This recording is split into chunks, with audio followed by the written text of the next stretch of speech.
Lavolim. Good morning. Hey, Yidden, dear brothers, What sisters. did he Perhaps navigate? You didn't end the story. I'm sorry. What did your brother navigate? He got it. They got fined, and he got the fines removed because besides for the levying, I'm sorry, I just hit mute all just for my introduction. Besides for the levying of the fine, which was on ground, not they, the procedures were wrong, and the essential matter was wrong, and the board acknowledged that in that case because they didn't really have much of a choice. But anyways, back to our intro. Again, for those that are listening to the recording or wondering what's going on, we have conversations before the recording goes on, and sometimes we continue those conversations. Anyways, welcome. Thank you for joining us. Today is Tuesday, November 1st, Rosh Chodesh November, the 7th. Is it the 7th of Cheshvan? Yeah? Which means that in Eretz Yisrael, they begin to say, right? The saying Talmud. Am I right, or am I totally off? Yes, because today represented the day when the last Jew who was Oile Regel got back to their lodging. Could you imagine? We think that Yontif's far behind us, but there was some Yid trudging through the sand and terrain and finally got home around today. But we're here today not for that. We're here to study the entire Talmud, one page, one line at a time. Presently, Masechah Shabbos, chapter 20, Perek Toilin, page 138a, Kuf Lamed Ches Amud Aleph, and with Hashem's help, today we'll turn to Kuf Lamed Ches Amud Beis. The general broad discussion has been actions, activities, things that have an appearance of oyhel, of creating a tent. The discussion of our Mishnah was setting up a strainer, a wine strainer. We discussed two different facets of the issue. There was the issue of setting it up, which was possibly a oyhel-like event. Then there was the act of straining, which is a boyer or meraked-like event, which we discussed yesterday. There's two malachas that are pretty similar. And there was actually a machlokes, which av malacha best describes the filtering of wine, Rav Zera and Rabba, or Rava, I think Rashi says. And that, my dear friends, was yesterday's Gemara. We're now going to come back to discussions about oyhels, tents, or quasi-tents, or temporary oyhel. Again, just to clarify that although we use the word oyhel and tent interchangeably, we are describing specifically the type of structure or the idea of building a structure that is prohibited on Shabbos. A permanent structure to be erected, constructed, or set up would certainly be a biblical prohibition. There are certain scenarios that although it looks like you're setting something up, all you're doing is reorienting an already assembled and constructed apparatus, and that would not be considered an oyel. And then you have an oyel arai, something that is only temporary. Before we jump into the Gemara, I just wanted to share that we had a number of questions based on our Gemara, and question that's born further out of the Gemara's discussion, which is the question of an umbrella. Umbrella, well, should we take a poll? Can you use an umbrella on Shabbos? We're getting a pretty... Hold on, I muted everyone, so I need everyone to unmute. Only if it's raining. You only can't use it if it's raining, or you only can use it if it's raining? Dr. Hammer, you're muted. I want to hear what you're saying. The main reason you can't use an umbrella obviously is because you're building something, a tent. Oh. Okay, but if it's, would you call an umbrella something that doesn't collapse, that looks like an umbrella, but it's a permanent structure, the way a hat is a permanent structure that doesn't, okay, and that you just use to protect yourself from the rain? You're asking a very important question. As a matter of fact, the question that you asked is so important, I'm going to reorganize how I was going to do this. Instead of going into the discussion about the umbrella now, we're going to jump into the Gemara, because hopefully we'll cover more ground. You just raised an interesting point. Can you put a hoodie up? Can you put a hoodie? Can you wear one of those umbrella hats? Right. Can you put on a cowboy hat? That's waterproof. A leather hat. The hoodie you're wearing. What if your hat is furled up and it's Right. buttoned back and then you Unfurl it, right, unfurl it? Right. Or what if your umbrella is permanently? Or the Haredi on the capital on the black hat, they have a plastic The cover. plastic, So right. when it rains, they take it out and they put it on. So Dr. Stamler, are you proposing that would be considered an ohel?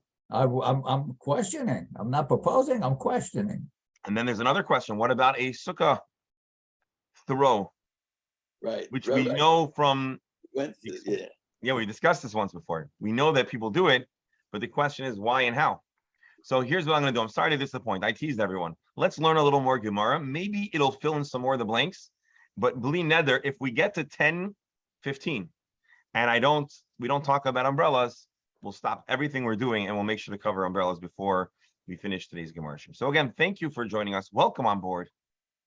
Here we. Oh, anyways, I'm working. Okay, whatever.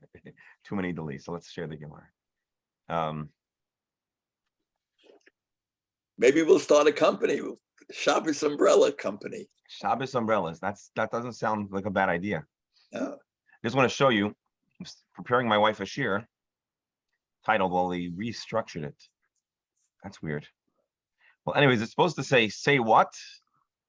Imri na achoisi at. Abraham asks Sarah to say that he is she is his sister, not wife. L'mani tavli bavorech. And Rashi, which again, I don't know why Safaria, the sheet's not populating the way I thought it would, but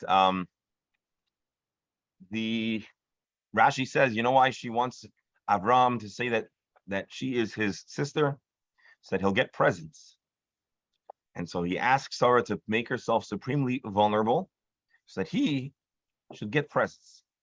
How do we make sense of that? So that's hopefully my wife will be giving that shir. And I'm just going to throw out the question because it's on my tabs. All right, here we go. Tanei, Rami Bar Yecheskel. Rami Bar Yecheskel taught the following. Talis kefula lo yas. A talis kefula lishtoyach talisoy al gabe arba yisedos. To spread out your talis over 4 posts.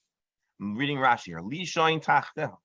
To sleep underneath this shelter.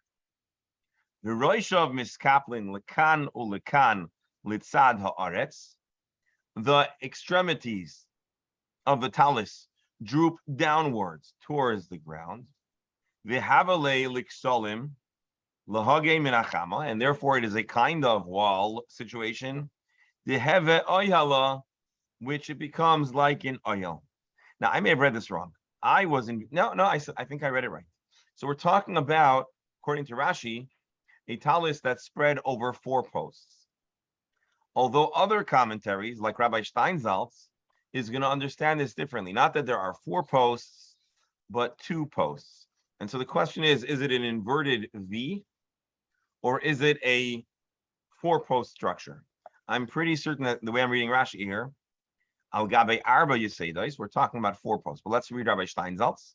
I have a question. Hold on, let me just show you Rabbi Steinsaltz, and then one with regards to a double cloak, when we not make a covering on Shabbos by taking a cloak, placing it over a rope, and extends over 2 sides to form something that is similar to a canopy. This is what the Goyim in there say. Dr. Stamler, go ahead. So let me understand. So the definition of the oil is that the top has to fold over the sides. And what if it doesn't? If it's just on the top, that does not constitute an oil? I can only read at this point what Rashi says. I know. Rashi, I understand. no, I hear what you're I'm saying. reading what You're Rashi asking if it's only a flat, if it's a sheet that's Right. just suspended Right, without drooping downwards, would that not be considered an oil? right. That's my question. Rashi seems to think so. And the example also implicitly is so that there is a downwards, actually no, Rashi has to, the point is like this. Rashi's point is though, that on the side, it protects from the sun. So the side does some protection. but the top also protects. Yeah. Basically, our understanding generally is that the main issue of a tent would be the roofing. But from Rashi and from the alternate ways of understanding our Gemara, it sounds like there needs to also be a wall kind of situation. Even for the rain, the sides are not essential. Depending what kind of rain. I've been in rain where I wish there was a wall. Unless you have a wind. You have rain that comes on an angle, and then Right. you really wish there was some kind of. Well, anyways, long story short, and Dr. Stamler, we need to read a little more before determining if it is or isn't considered an oil by the walls. The Gemara here, and Rami Rayechaskel says, "Talis kfula lo yas." To have your talis, to have your cloak draped over posts, in whichever manner, don't do it. V'im asa pater aval aser. But had it been done, it would not be a biblical prohibition. This is only a rabbinic prohibition.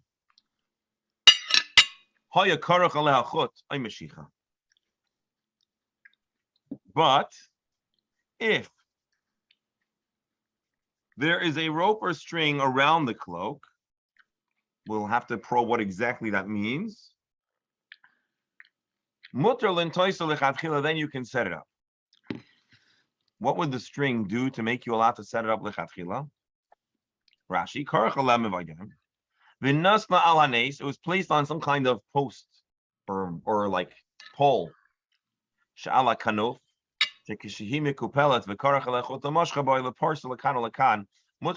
Basically, what I think is happening is the talus is on a string, but all the way drawn back, and now you're gonna open it up, set it up. Rabbi, Hold on. The moisev al oil arayhu, because here you're not beginning to make it, you're just extending it. So I think I can impose what I think it looks like, but I'm not understanding from the words of the Gemara exactly what we're describing. Reb Errol? the principle is the same as the thing to cover the window. If it's attached, and you're just putting it exactly. back, same principle. Exactly. Here, I'm looking if they have any images that will help us, but no images. Rabbi, Yes. if you're wearing a tallis and walking to shul and it starts raining, you could put the tallis over your head. You're allowed to wear a garment. There's no restriction to wearing garments. So the same with the raincoat. You can put the hoodie over your head. Yeah, presumably. So long as it's still a garment, you should be allowed to do it. Certainly for the purposes of oil. There are other questions. Is there a kind of garment that you're going to take off if you don't need it? But that's not the question of oil. For the purposes of, is it considered an oil? I don't believe we're going to say, although we're going to talk about it soon, so I don't want to say too much. Here, I just want to read the note over here. If the rolled up cloak was attached to one of the crossbars before Shabbos, and a rope was attached to it, so you could easily draw it across the frame, then you would be allowed to spread it out on Shabbos, because all you're doing is adding to an oil array, which Dr. Hammer should resolve our question of the sukkah. What do you call it? There's a Yiddish word for it. Anyways, the sukkah covering, which is bunched up on some kind of quarter frame, or at the very least it's present, and all you got to do is throw it across or pull it across. So being that it's already in position, based on our Gemara here, based on our reading of Rashi, that should be okay, right? Anyone disagree? Then you can't see the stars. Well, no, it wouldn't be a kosher sukkah then. It's at the But end. it would keep right. It would just keep your sukkah dry during.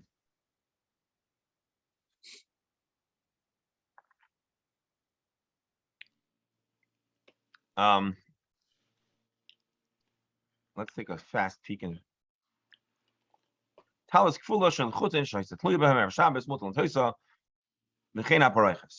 a curtain, like our pareiches and shul, right? You're allowed to open and close the pareiches and shul. We don't consider that construction or installation. Let's look. I think the Meiri has here.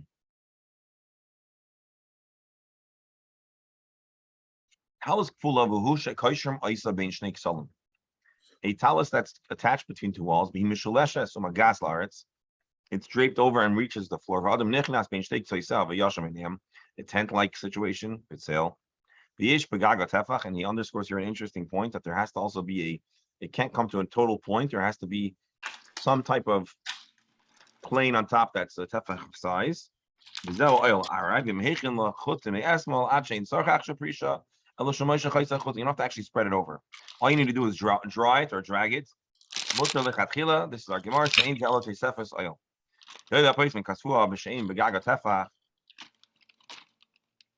ain't your occasion. So All right, we're going to discuss more of these factors later on in the Gemara. So, this is what Rabbi Bar Yecheskel taught. Now we're going to read a very curious Gemara, Doctor. So I need to. So I understand. Allah Lamaisa, I understand. You can put your hoodie up. You can wear a hat. You can do this. But I want to understand more about the concept of oil. So, is the prohibition of oil the idea of constructing something or putting something on that covers you, or does it have to have a designation milchatchila of an oil? Because if it's a question of the prohibition of something, of the act of covering yourself from, then I don't understand why you can put on, let's say, a hoodie. If it's a question that milchatchila has to be designated as something that's...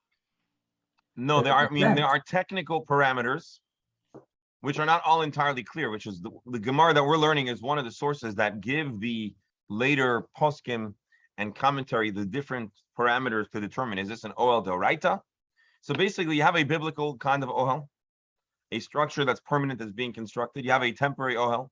You have another kind of ohel which you shouldn't do, but it's not a, and so this Gemara, among others, is giving us a certain framework, no pun intended, to work with to understand what an ohel is. Although there is a function, it seems like the primary factors are its technical, it's the technical way that it's been assembled.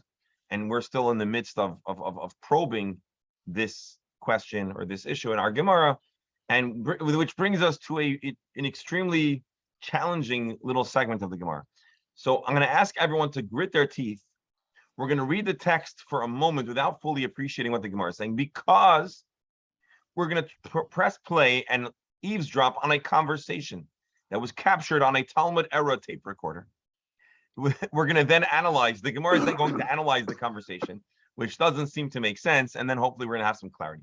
So if this makes sense to you, then you're not listening. If it doesn't make sense, then it means that you are listening, and the Gemara is going to identify with your confusion. We just need to go through it first. So here we go.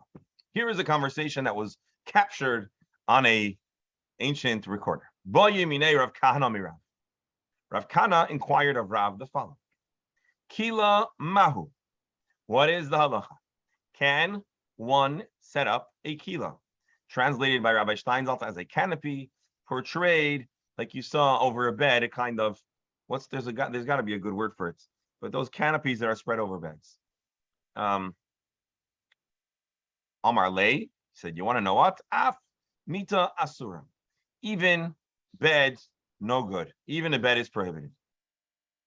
So Rav Kahana asked another question. Mita mahu. What is the halacha with a mita?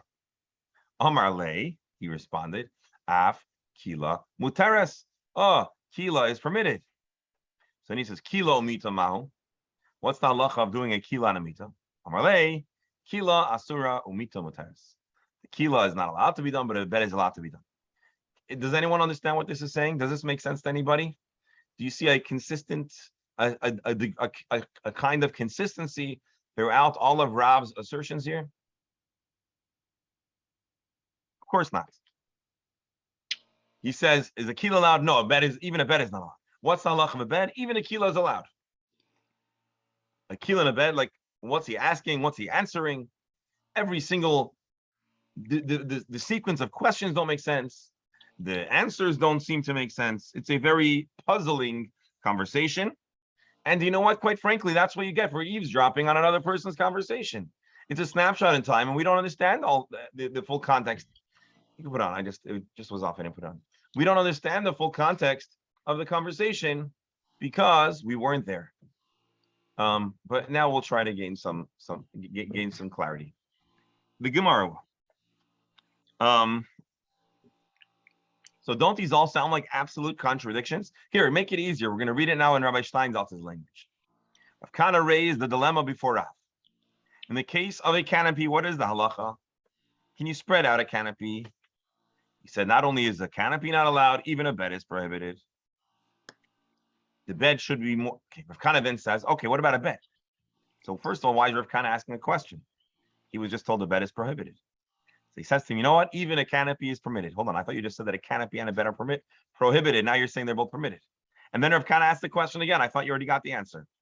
A bed and a canopy, what's the halacha? He says a canopy is prohibited, a bed is permitted. So we basically have one comment that says both are permitted, one comment that says both are prohibited, and one comment that says one is okay and one is not okay.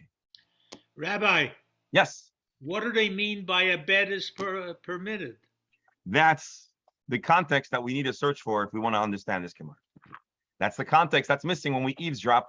But we have good news because there are other people here that heard the broader context, and we'll gain some clarity with Hashem. The loy kasha, you think this is a crazy conversation? You think there's no consistency? Before you close your Gemara forever, wait and listen. Maybe something will make sense.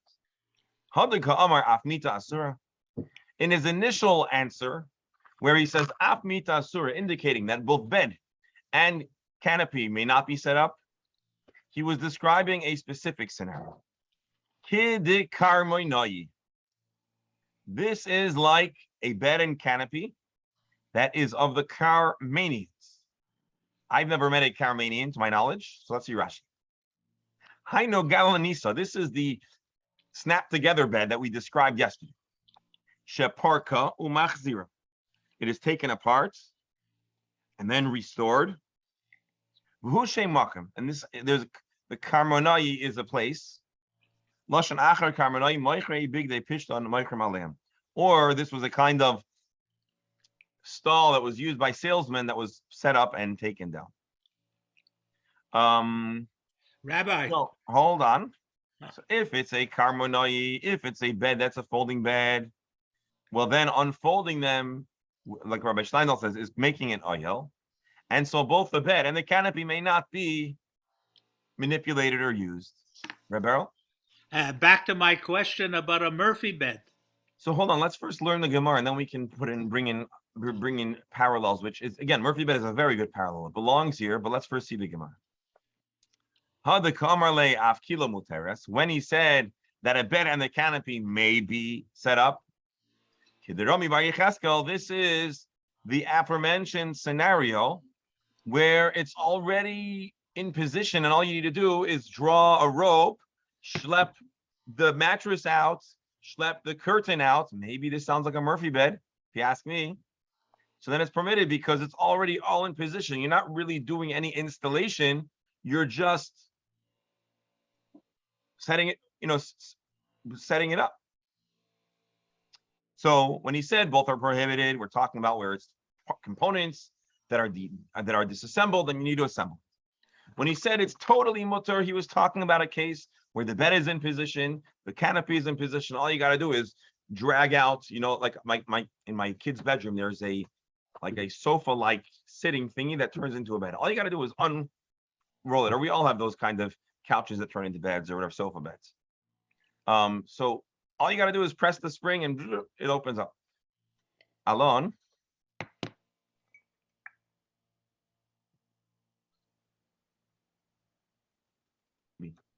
Here.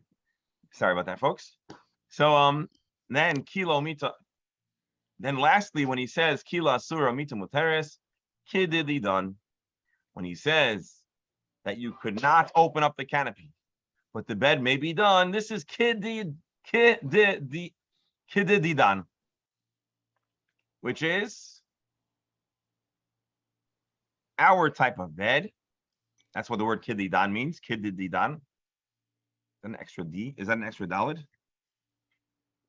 Which was the conventional common bed and canopy, which was, maybe this may have been like a Murphy bed, where the bed is just waiting to be drawn down. Mita Shais is a kufa. The bed is upright, and you're just setting it down. Okay, it's not exactly a Murphy bed because it's not attached to the wall. I think a Murphy bed is even more muchan v'oimed. It's there. All you need to do is pull it out of the wall. That would probably be the middle scenario.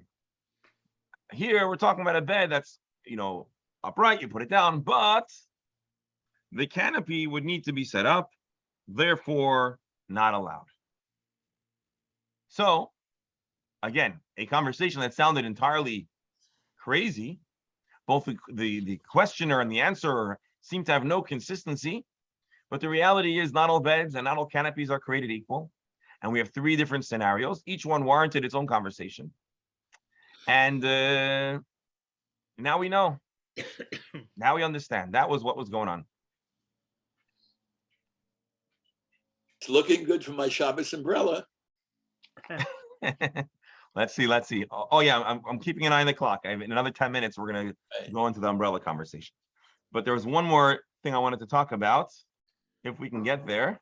So let's see. Amar Rav Yosef. So until now, we're talking in theory. Oh, I didn't read Rabbi Steinsaltz. Let's read Rabbi Steinsaltz. When he said a canopy is permitted, he's talking about spreading a canopy like Rami Bar Yecheskel. The canopy was already in position, bound by a string.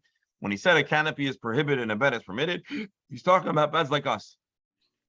The bed needs no building, but the canopy would need to be constructed like a tent. Therefore, it's not allowed. Rav Yosef said, I observed the sleeping arrangements in the house of Rav Huna. Orta Negida, in the morning, in the evening, they were spread out.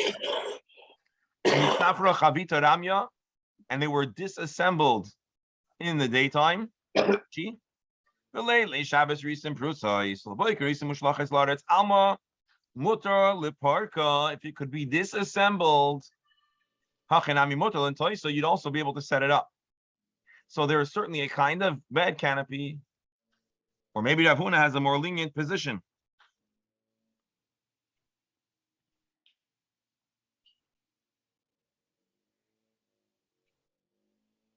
What to make of this?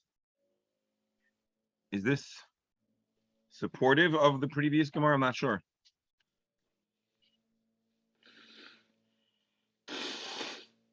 I want to read for you a little note in the Steinsaltz Gemara, just that confirms my discomfort.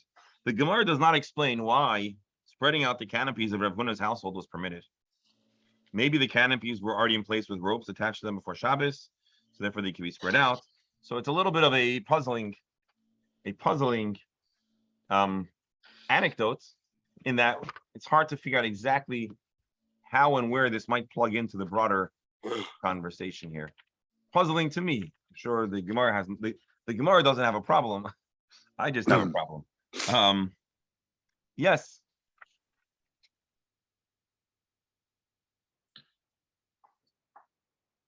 Meaning, what exactly about his beds made? Ooh, something I didn't consider. Who remembers Rav Yosef? There's a biographical detail by Rav Yosef that's very well known. Rav Yosef had a disability. Who knows which disability he had? Rav Yosef was visually impaired. He was blind. So it's interesting when we see Rav Yosef saying, Chazeinu, I saw. What does this tell us? He may have not always been blind. He must have once had capacity for sight.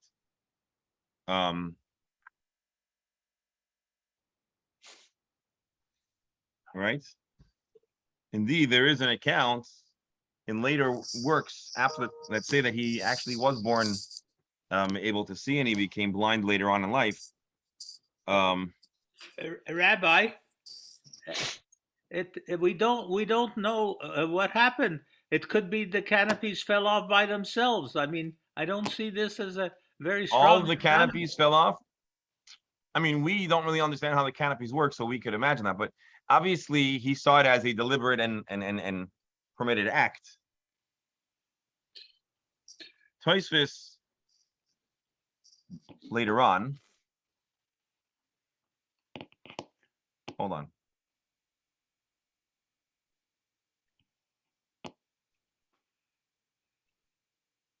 Tosfos says, hold on, let me just find this Tosfos.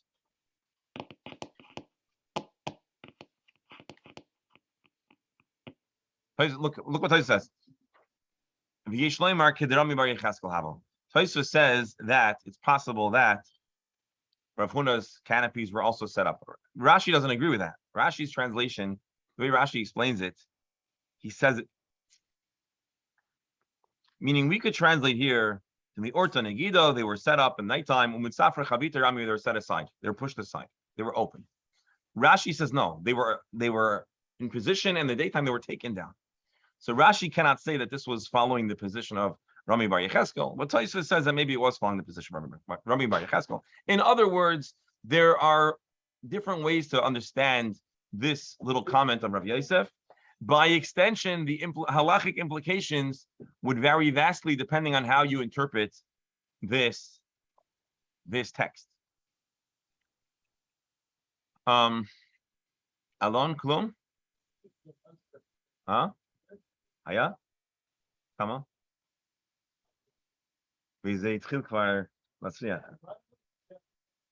Okay. So, Rabbi, I have a question. Yes. If you build a sukkah, a large sukkah, Okay. all right, and you partition it off because you're supposed to live in the sukkah. So Okay. you partition a piece of it off, and you put a bed there with a canopy over it. What? You put a bed in there Okay. with a canopy over the bed. Okay. You're not doing that on Shabbos. I'm So confused. I'm sorry. I'm not understanding. Is it set up before Shabbos, or are you setting it up on Shabbos? it's set up before Shabbos. Set up. It's set up for the whole week. So what's the problem? The problem is, if it starts to rain, you're covered with a canopy over your head. You're allowed to be in a canopy. You're just not meant to set it up. Right? You're certainly allowed to be under a cover. Our whole question here is that the person is setting it up on Shabbos. That's the big question. But there's no one ever challenges that you're allowed to be under cover. You don't have to go outside into the rain when it's raining, lest you be sheltered, right?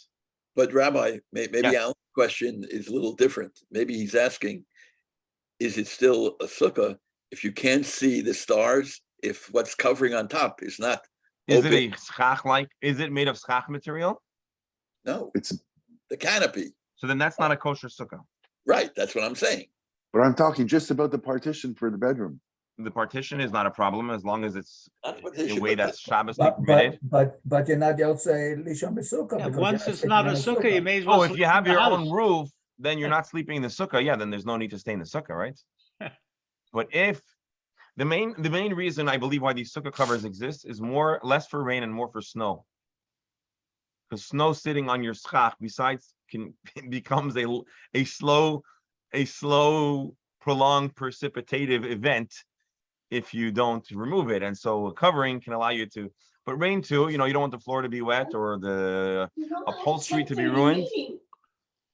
So I'm not sure if I'm properly understanding, but that's what I believe. Before we continue, I just want to show you, this is Kitzer Shulchan Aruch.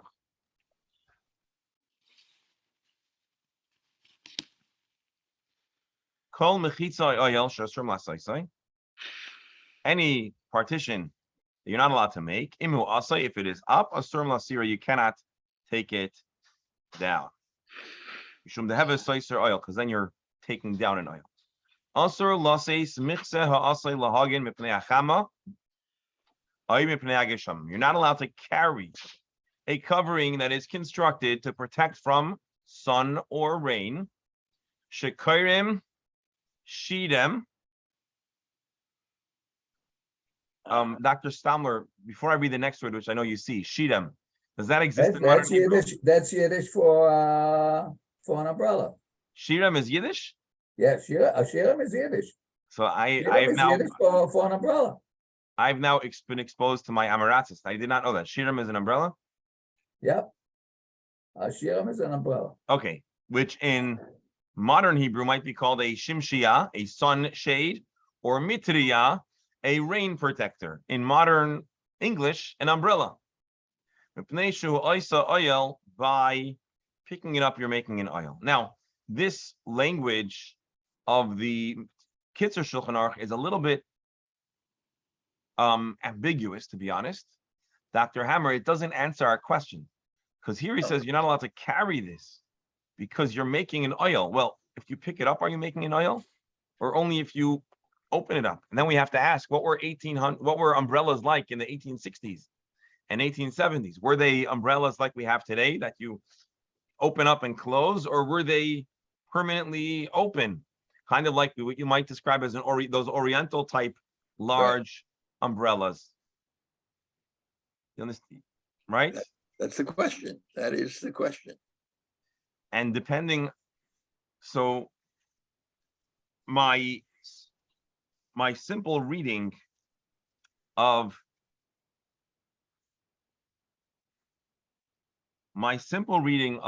this indicates that even if you're not opening it up, you may be making an oil. That's what I would infer from the language of the Kitzur Shulchan Aruch. But of course, there's more needs to be explored. So here is Dr. Hammer? Yeah, no, I was just thinking, once we get ahead to start our company, we're going to have to deal with the issue of Maras Ayin, which we Doctor, that's a very good question. So what if we emblaze it with Shabbos umbrella? Right. Or what if we make it a little bit of a show a hechsher on it? Big Eida Charedis. Right. We don't know if we're going to be allowed to make it yet, but certainly. And of course, we'll do it in China for sure. So one of the early, so here's the thing we need to consider. Why doesn't the Gemara talk about umbrellas? It would seem like umbrella would be the perfect question. So the answer, like many of these kind of questions, it would be like why the Gemara doesn't talk about automobiles or the internet. Because the use of umbrellas really only became popular, as we imagine it, in the Victorian era. Is that accurate to say? In Europe in the 1800s. And so prior to that, there wasn't really much of the umbrella-like tool. There is a different question, which we're actually going to get to tomorrow, I guess, because we're not going to have time today, which is the question of a felt hat. There's going to be further discussion in our Gemara about the exact dimensions of the oil. Does it need to have a tefach in the middle? So there are a number of other issues that we're going to talk about. Rabbi. Hold on.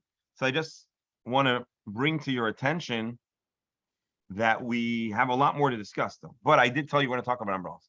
So al dvar nesias haparasel. There you go. Another word. Yep. And by the way, Shirm is not just Yiddish. Shirm is German for an umbrella. Interesting. So the Noda B'Yehuda, Micheskel Lando, the great poskim in Prague. When did he live? Who knows the exact? What's the biography of the Noda B'Yehuda? 1700s. He lived in the time of many of the great. He was a contemporary of, I believe, the Pnei Yeshua, the Baal Shem Tov, the Gaon Vilna, I believe, approximately in that era, 1700s, the second half of the 1700s, I believe. Oh, hold on. Can we get a Hevenu Shalom Aleichem for Reb Mark? Hevenu Shalom. Okay. We're back. Welcome back, Mark. Okay. I knew you were back. As soon as I heard that today was election day, I knew that you were no longer in Israel. But The background's the same, Mark. It's very deceptive. So, Mark, just to fill you in, we're taking a little detour, and we're talking about umbrellas. And we took a fast look at the you talk about opening an umbrella on Shabbos. Why you can't? We're talking now about umbrellas. We're going to see soon about opening umbrellas. But the Kitzur Shulchan Aruch says unambiguously no umbrellas, no carrying umbrellas. The Noda B'Yehuda, Micheskel Lando of Prague, Dr. Stamler, do we have his exact years? I don't mean to put. Rabbi, if you're talking historically, whatever they had would have been more cumbersome than what we have today. Indeed. Indeed. Yecheskel Landau, 1713 to 1793. So he was a little older than I let on, but he passed away, and his career was certainly in the era that I indicated.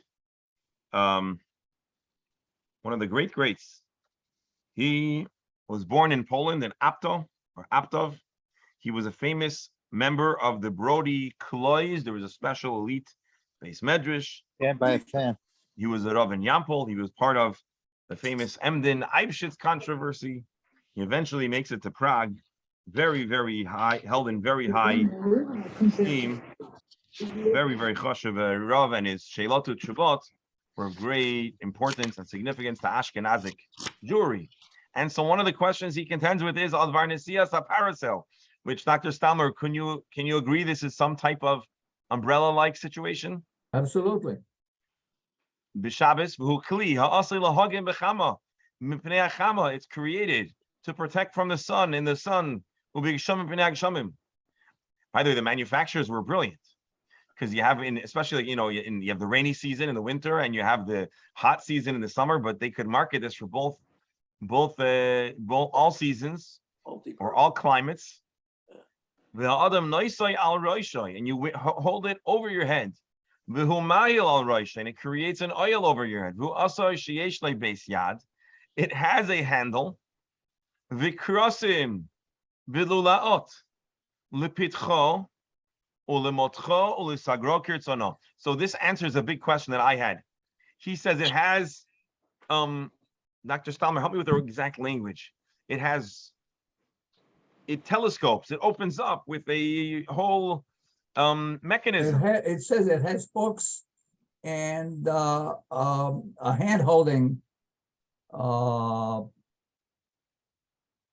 fixture and hooks and to open it and close it. So we were asking if maybe in the 1700s the umbrellas did not open. Maybe they were permanently open. No, We but didn't it know says, it from the language of the. But it says lefotcho lemotcho lesagro. Right, no, so I'm saying the language of the Kitzur Shulchan Aruch we didn't know. But now Right. looking into the Teshuvah, or actually now we're looking at the Sheila. But the question that's describing our parasel, we understand that it indeed does open and close. Right, okay. Umalato katav michtav lechacham echad, and the addressee, the person who's being addressed here, says that you wrote to a chacham. Why do you not protest against people in your own household who go out wearing this umbrella? And the response came with different reasons to permit an umbrella. Is they're wearing it, is they're carrying it, they're actually wearing it. Is that more like an umbrella hat or something? No. This is an umbrella. The only thing is, it might be a little more, what's the word? It might be a little more, the description is very much like an umbrella. Maybe the material was different, but the essence of the umbrella hasn't changed You're much. in and out. Is that just me or everybody? I'm sorry?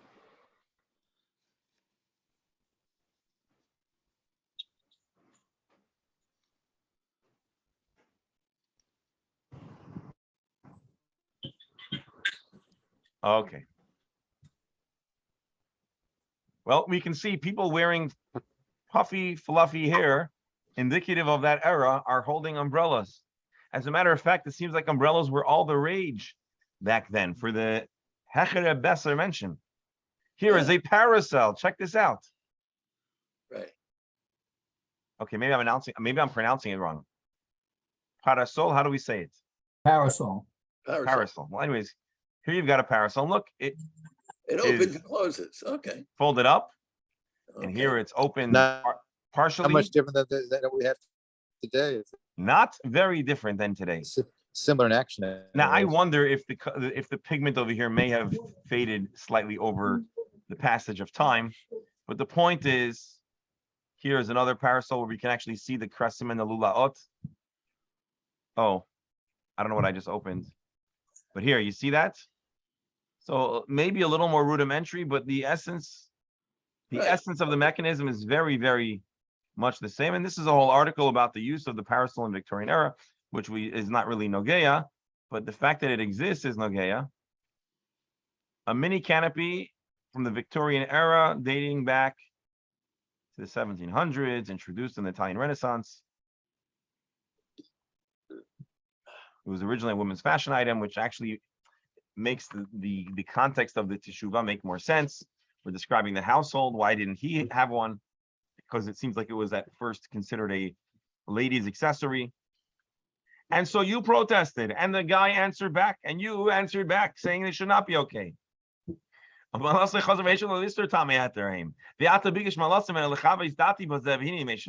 you've asked me to clarify my opinion on the parasol. Although I don't know the person who tries to permit it, you intentionally preserved his anonymity.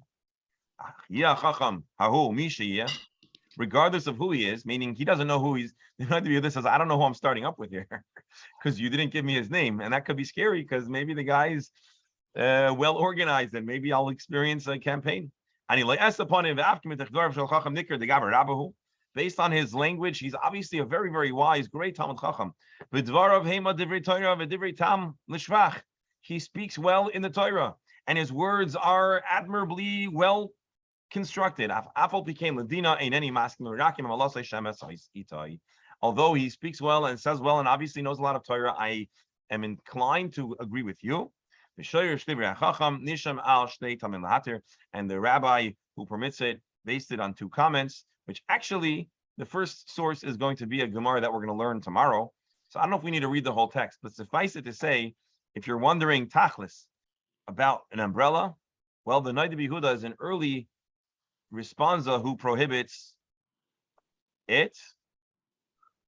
And just another shallow tshuva, which we're not going to study, but just to see, the famous Chassam Sofer writes, Yan Re'isi be Noda B'Yehuda, Madura Brasser, Simon Lamed. He says, I saw what the Noda B'Yehuda saw, which is what we just saw. According to some of the Rishonim, it could even be a biblically prohibited act. Because based on our Gemara of the folded talis, the imyesh begagot tefach, oy begimel tefachim samach legagot tefach. If either the top has a tefach or there is somewhere close by a 3 tefach space, chayiv chatas, and look at a parasol. When it's spread out, you certainly have 3 tefachim over the top.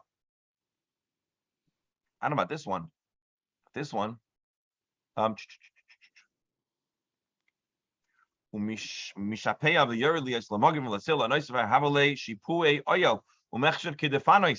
the way the umbrella comes downward seems like a roof with walls.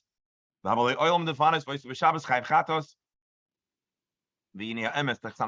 says, in truth, many people carry them, but they have a Gentile. So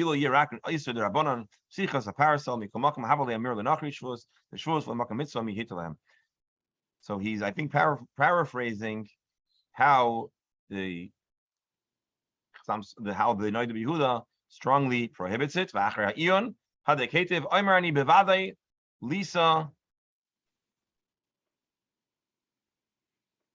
Lisa parasol b'Shabbos lav mishnat chasidasi.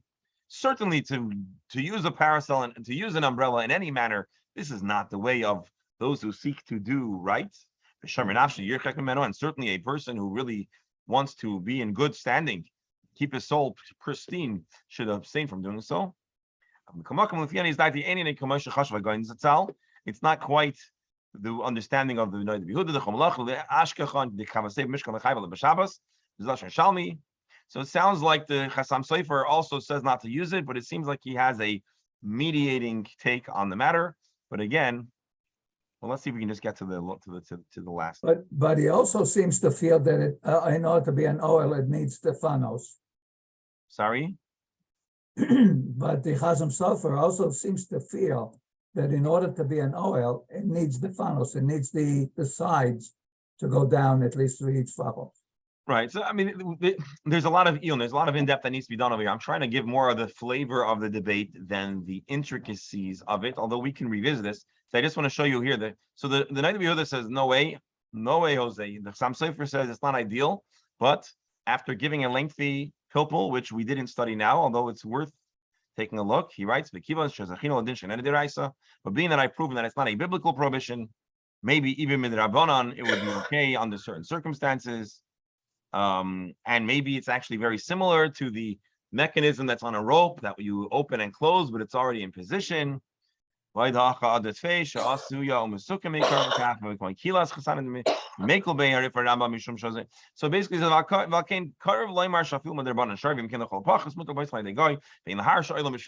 he has a modified, mediated, and more moderate take on the matter.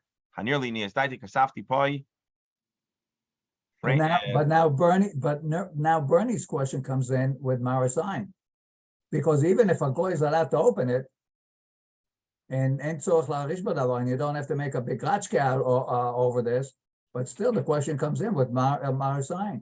But I'm not, even before Marasign, with all due respect, I'm not convinced here that any of these refer to a non-mechanical device.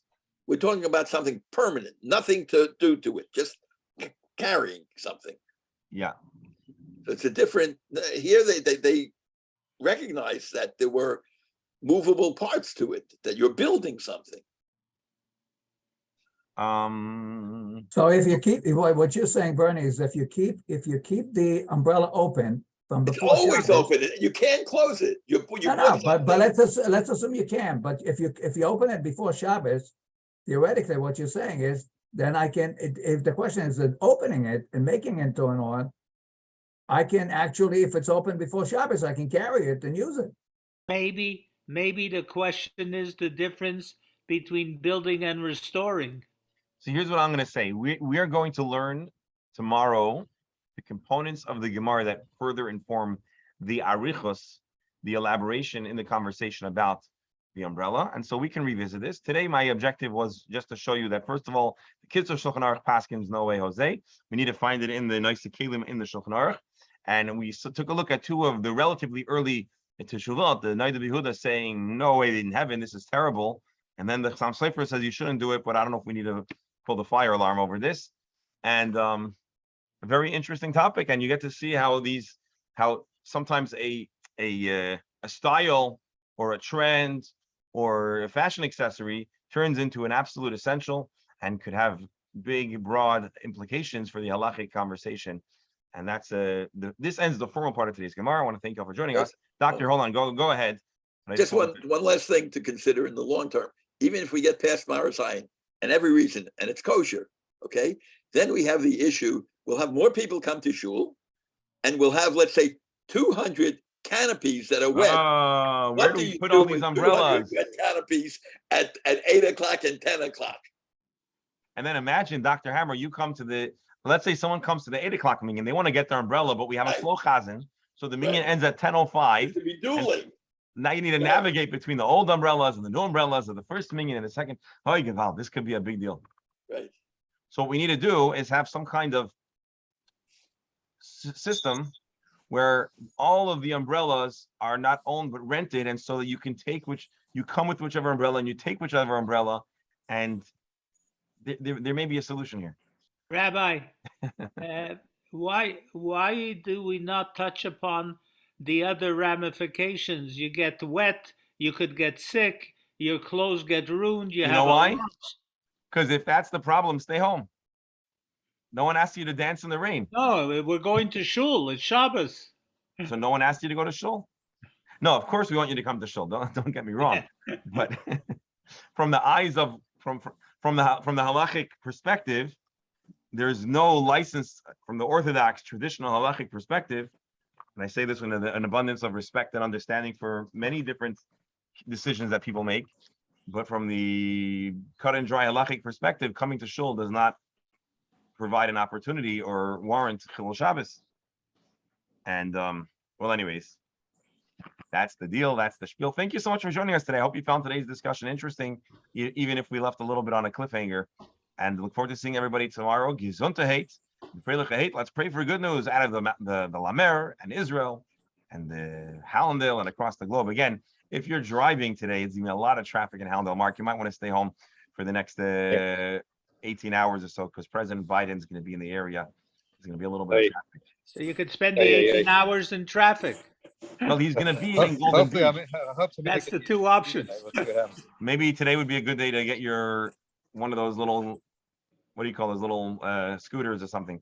Actually, I don't even know about. Rabbi, Yes, doctor.